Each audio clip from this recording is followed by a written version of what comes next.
কোলে প্রাথমিক বিদ্যালয়ের মধ্যাহ্ন আহারের ছাউনি উদ্বোধন করলেন বিধায়ক। মেমারি বিধানসভার বিধায়ক মধুসূদন ভট্টাচার্যের বিধায়ক উন্নয়ন তহবিল থেকে কোলে প্রাথমিক বিদ্যালয়ে একটি মধ্যাহ্ন আহারের ছাউনি নির্মাণ সম্পূর্ণ করা হয়েছে।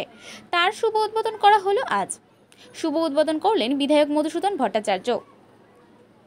কোলে প্রাথমিক বিদ্যালয় গোপগঞ্জের 2 পঞ্চায়েতের অধীনে কোলে প্রাথমিক বিদ্যালয়, এই বিদ্যালয়ের পরিকাঠামো তো একটু অসুবিধা আছে। ঘর একটা দুটো ঘর হলে ভালো হয়। এখানকার মাস্টারমশাইরা দিদিমণিরা বললেন, অভিভাবকরা বলছেন, নিশ্চয়ই সরকারের দৃষ্টি আছে এবং সর্বশিক্ষা মিশনের মাধ্যমে যেভাবে অর্থ সাহায্যের ব্যবস্থা আছে সেইভাবে আবেদন করা হয়েছে। আমরা আরও তৎপর হব। ছাত্র সংখ্যা যাতে বৃদ্ধি হয় তার জন্য অভিভাবকদের বা স্কুল সংশ্লিষ্ট যারা রয়েছেন তাদের আমরা অনুরোধ করলাম, দিদিমণি মাস্টারমশাইদের তাদের অনুরোধ জানালাম যাতে তারা বারবারই গিয়ে ছাত্রছাত্রীর সংখ্যা আরও বৃদ্ধি করতে পারেন। এবং এখানে একটা মিড ডে মিলের শেডের অভাব ছিল, সেটা এনারা আবেদন করেছিলেন অভিভাবক এবং মাস্টারমশাই দিদিমণিরা। সেইভাবে আমার অর্থ তহবিল থেকে এখানে কিছু অর্থ মঞ্জুর করা হয়েছে। 7,30,000 টাকা মতো এখানে ব্যয় হয়েছে এবং সেটা আজকে উদ্বোধন হলো। আমরা আশা করছি এর সদ্ব্যবহার হবে এবং ছাত্রছাত্রীর সংখ্যায় ভরে যাবে, যেন পরবর্তী ক্ষেত্রে আরও বেশি মিড ডে মিল করার দরকার হয়।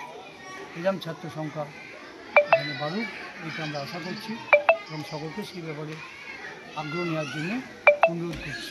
কারণ মাননীয় মুখ্যমন্ত্রী মমতা ব্যানার্জির যে বিধায়ক উন্নয়ন তহবিল, এই বিধায়ক উন্নয়ন তহবিল বা সাংসদ যে লোকসভার যে সাংসদ উন্নয়ন তহবিল বিভিন্ন ক্ষেত্রে আমাদের যে জনপ্রতিনিধিদের যে অর্থ বরাদ্দের ব্যবস্থা আছে সেই হিসেবে এটা এসেছে এবং মাননীয় মুখ্যমন্ত্রীর ব্যাপারে তৎপর, তিনি ক্রমশই পরিমাণ বাড়িয়ে চলেছেন। কাজে সেই অর্থ যাতে ঠিকঠাকভাবে বরাদ্দ হয় এটা জনগণের লক্ষ্য রাখার বিষয়, কেননা তারা অবশ্যই লক্ষ্য রাখবেন গভর্নমেন্ট ফান্ড যেন কোনো জায়গায় মিসইউজ না হয়, সেটা সবাইকার দেখার দায়িত্ব।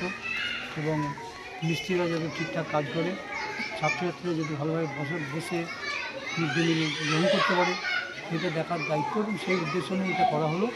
এবং জনসাধারণ বা এখানকার কমিটি, অ্যাডভাইসারি কমিটি, তারা এটাকে ভালোভাবে উন্নত পরিবেশে রাখার চেষ্টা করবেন, এইটুকু আশা করছি।